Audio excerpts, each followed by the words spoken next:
yaitu bertahan di tengah tantangan hidup, bertahan di tengah badai.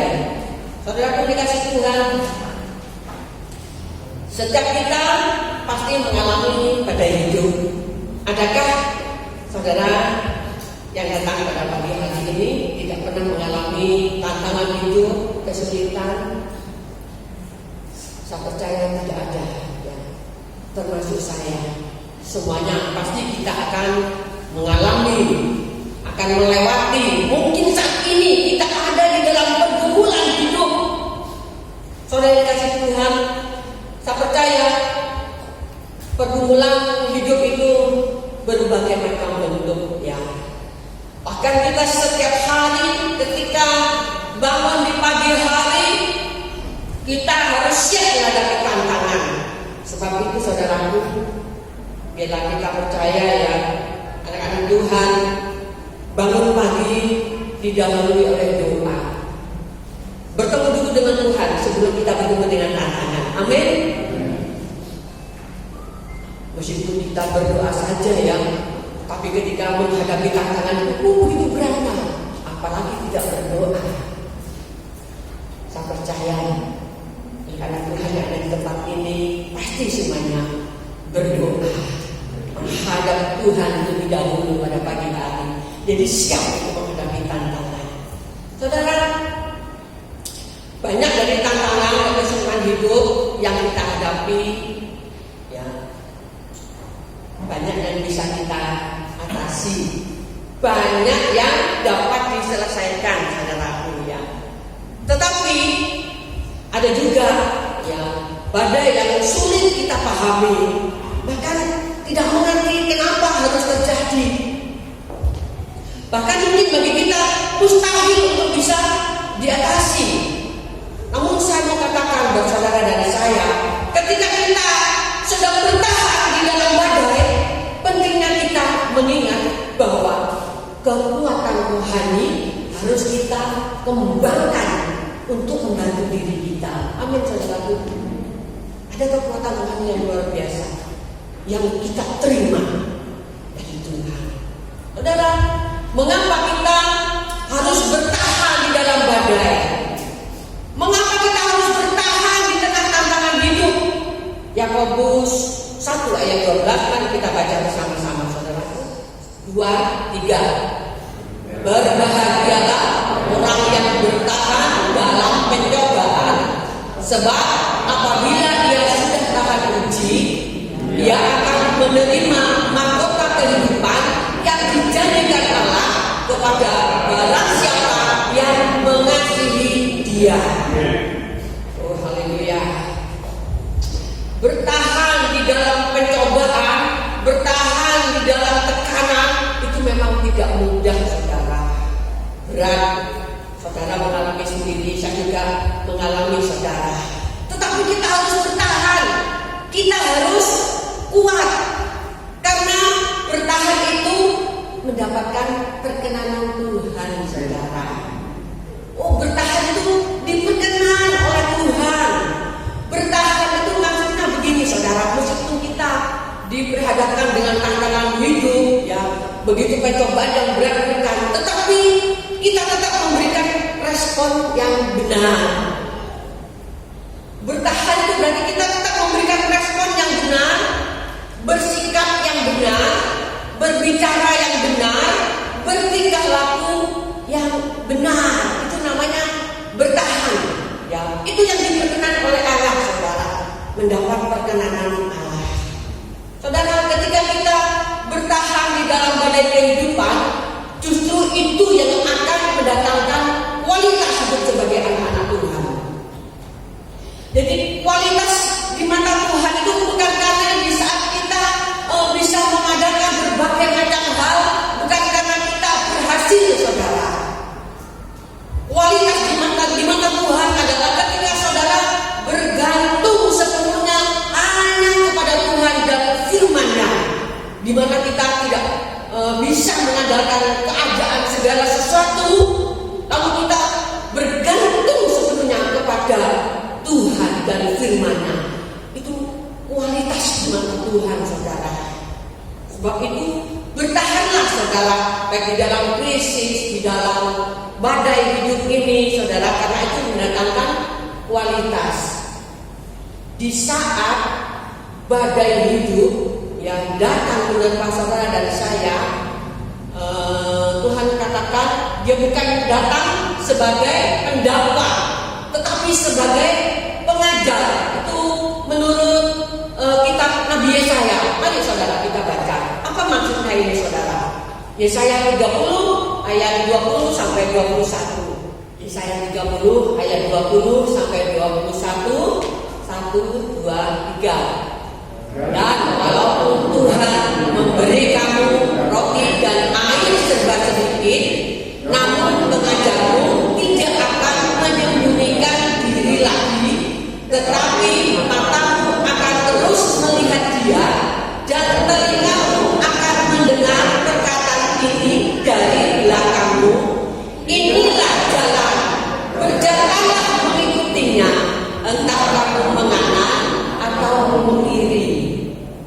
Saudara dan kasih Tuhan, ini maksud Tuhan begini saudara. Kapan Tuhan mudah mengajar umatnya? Kapan suara Tuhan didengar oleh umatnya? Apakah di saat kita sedang dalam tenang, ataukah sedang di dalam badai?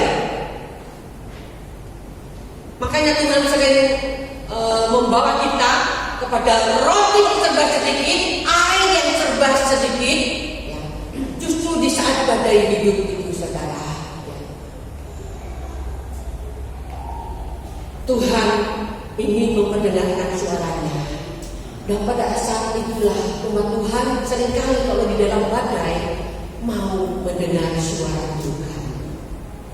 Sekalipun mata kita tidak bisa melihat jauh ke depan, namun pendengaran kita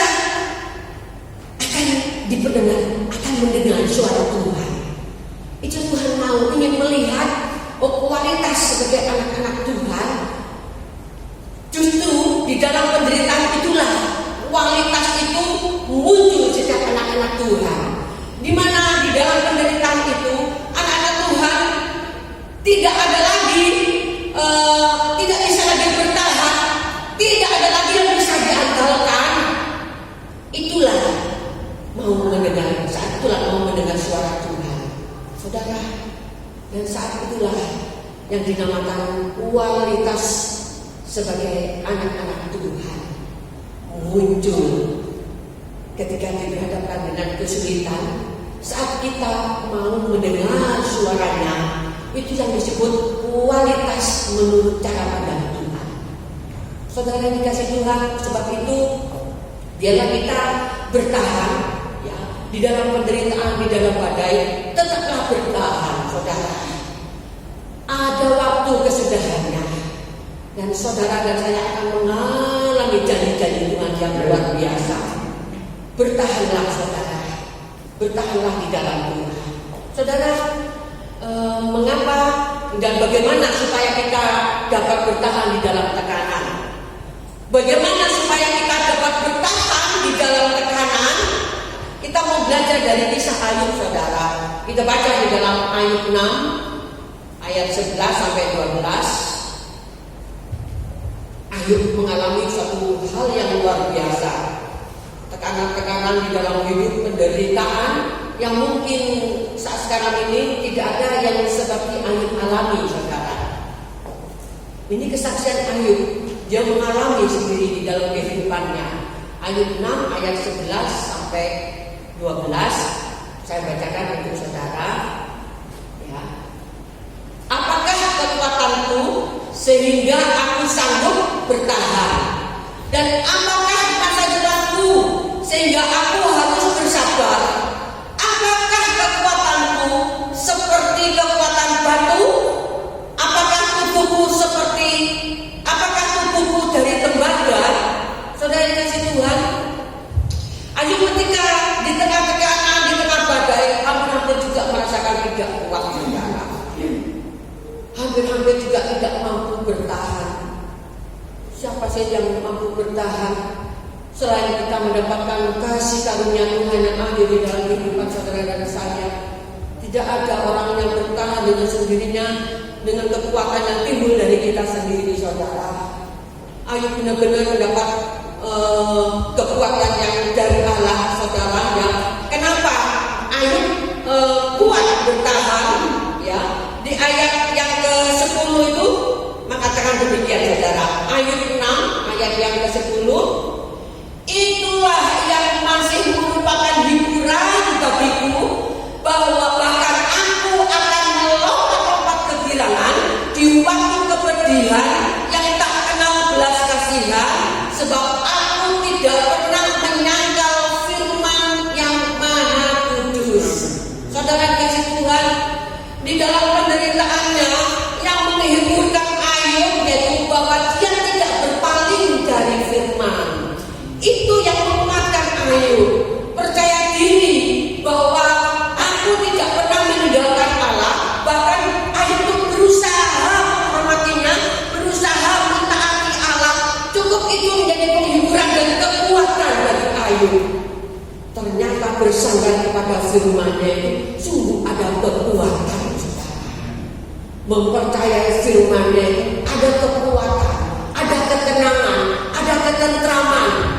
Sementara kita bertahan di dalam kondisi yang benar-benar menekan hidup kita. Saudara, itu yang menjadi penghiburan buat Ayub. Saya percaya juga di tengah-tengah tantangan hidup yang semakin saat ini, pandemi ya juga tidak kunjung pergi, ya masih tetap, dan memang pandemi itu ya virus itu tetap ada. Tetapi anak-anak Tuhan yang dulunya, yang awal-awalnya mulai resah ya, ketakutan, tidak tenang, mau keluar takut, mau beribadah takut, mau ini takut, mau itu takut, mau rekreasi takut. Tapi lama-lama udah terbiasa, ya, udah terbiasa, ada kekuatan di hidup setiap orang, terlebih orang-orang yang percaya. Ya. Paling tidak kita merasakannya, paling tidak kita pernah mengecap kebenaran firman Tuhan. Untung ruginya, ya hidup ini apa yang perlu ditakutkan? Itu semuanya karena kita mendengar firman Tuhan, dan firman Tuhan itu muncul lagi di dalam kehidupan kita, dan kita mengingatnya kembali menjadi kekuatan bagi kita. Ya, kita sudah enggak perlu terlalu takut ya. Banyak orang-orang juga enggak akan merasa takut. Saudara, apa yang menyebabkan Ayub bertahan? Yaitu ketika Ayub tidak berpaling dari Tuhan, Ayub berusaha menghormati Allah, berusaha dia percaya kepada firman-Nya, mengandalkan Allah dengan segenap hati. Itu menjadi kekuatan bagi Ayub. Saya percaya saudara juga akan menjadi kuat apabila saudara tetap mengandalkan Tuhan dan percaya kepada firman-Nya. Saudara yang kasih Tuhan, apalagi yang dapat supaya kita dapat bertahan di dalam badai hidup ini, saudara? Bagaimana supaya kita dapat bertahan? Kita juga ingin belajar dari kisah Rasul Paulus, saudara, yang luar biasa. Ya, kita belajar dari Rasul Paulus di dalam Filipi 4 ayat 13. Yuk kita baca sama-sama. 2, 3. Segala perkara dapat ditanggung di dalam Dia yang memberi kekuatan kepadaku. Saudara, segala perkara dapat ditanggung di dalam Dia yang memberi kekuatan kepadaku. Perkataan ini ditulis oleh Rasul Paulus sewaktu Rasul Paulus ada di dalam penjara, saudara.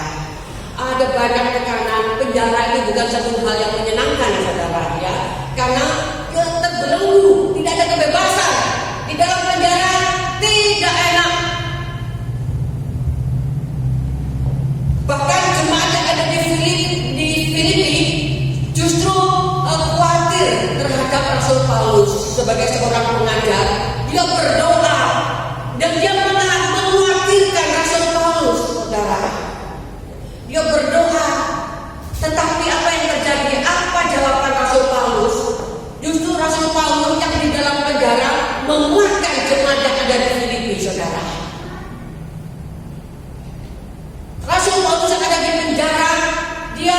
memberikan kekuatan, meneguhkan jemaat yang ada di Filipi, saudara. Dan heran, jemaat jadi heran dan bersuka cita karena apa? Ternyata segala perkara dapat tanggung di dalam Dia yang berikan kekuatan kepadaku. Ada sukacita yang besar di dalam kehidupan diri Rasul Paulus, saudara. Karena dia meskipun secara jasmani ya, secara lahiriah dia terbelenggu, tetapi rohaninya tidak terbelenggu oleh keadaan apapun, saudara. Dia tetap memiliki sukacita. Kekuatan apa yang dia dapat, saudara? Kita baca lagi di dalam 2 Korintus 4 ayat 7 sampai 9.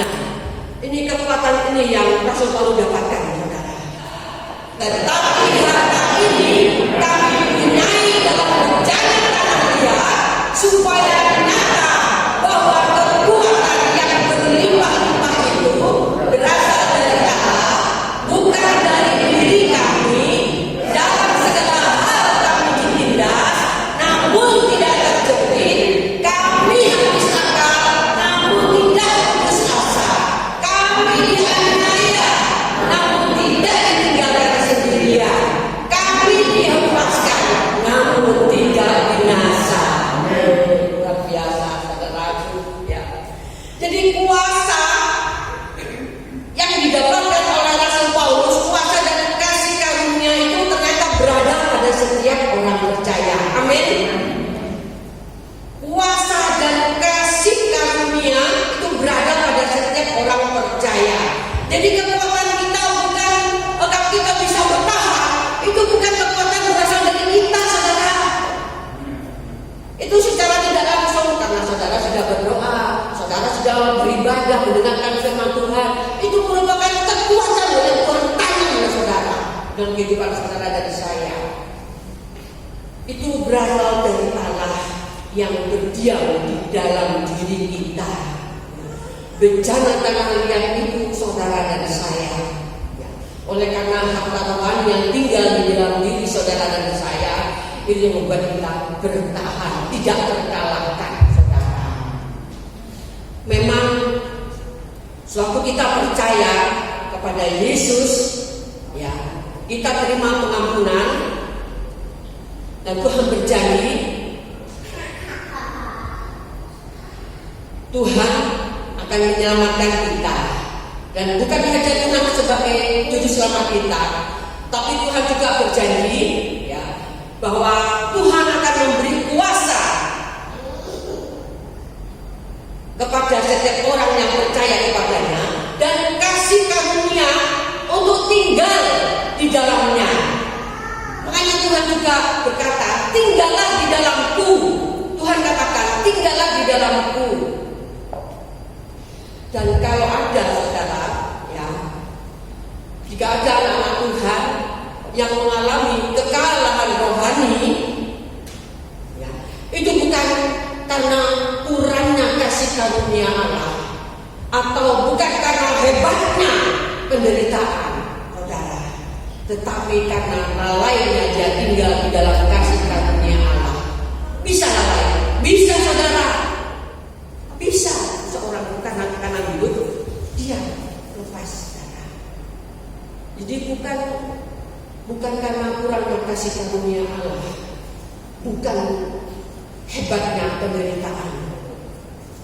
Kita tahu ya, di dalam firman Tuhan juga ditulis tokoh-tokoh iman, orang-orang di dalam penderitaannya, mulai dari zaman dahulu, dari zaman ke zaman, orang-orang yang hidup di dalam penderitaan, mereka teguh imannya, mereka kuat dan bertahan. Supaya kita yang membacanya, kita meneladani cara hidupnya, saudara. Supaya kita juga kuat dan tinggal di dalam kasih karunia Tuhan. Karena kasih karunia-Nya itu luar biasa, memampukan saudara dan saya untuk melakukan apa yang menjadi kehendak Bapa. Kalau di luar kasih karunia, kita mungkin tidak mampu. Tetapi Tuhan pastikan Dia akan menguatkan saudara. Ya, mungkin keadaan lahirnya saudara tidak dapat bertahan dan sumber daya manusia itu sudah habis. Tetapi sumber daya Allah diberikan untuk membesarkan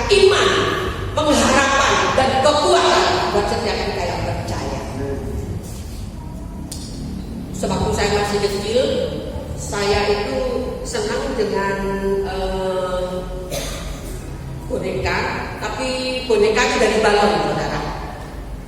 Tangannya dipinggang, saudara. Jadi goyang-goyang, tapi kembali lagi ditegak. Saya tertantang ya untuk ninju gitu ya. Tapi begitu saya pukul dia kembali lagi tegak. Ketika saya hantam lebih keras lagi, kembali lagi tegak, saudara. Saya penasaran apa ya rahasianya ya. Kemudian saya melihat, saudara, apa ya? Ternyata ada pemberatnya di bagian bawahnya, saudara, yang terbuat dari timah, saudara. Ada pemberat yang berasal dari, yang terbuat dari bahan timah. Ini membuat dia mampu tegak berdiri, saudara. Jadi sekeras apapun hantaman kita, ya, dia berdiri tegak lagi. Demikian juga kehidupan orang yang percaya, saudara. Kekuatan saudara bukan berasal dari diri saudara, tetapi dari kasih karunia Allah yang ada pada setiap kita yang percaya. Jadi apapun badai kehidupan yang menerjang saudara dan saya, kita kembalilah akan tegak berdiri teguh, saudara. Saya percaya biarlah firman Tuhan yang kami sampaikan pagi ini akan membangun kehidupan saudara, akan memampukan saudara sehingga saudara dapat bertahan baik di dalam tekanan, di dalam badai hidup, apapun pencobaan yang datang, saudara, ya, kita tetap bertahan. Tuhan katakan bertahanlah sampai pada akhirnya, bertahanlah, karena itu menunjukkan kualitas hidup sebagai orang-orang yang percaya.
Di dalam nama Tuhan Yesus Kristus yang percaya boleh katakan amin.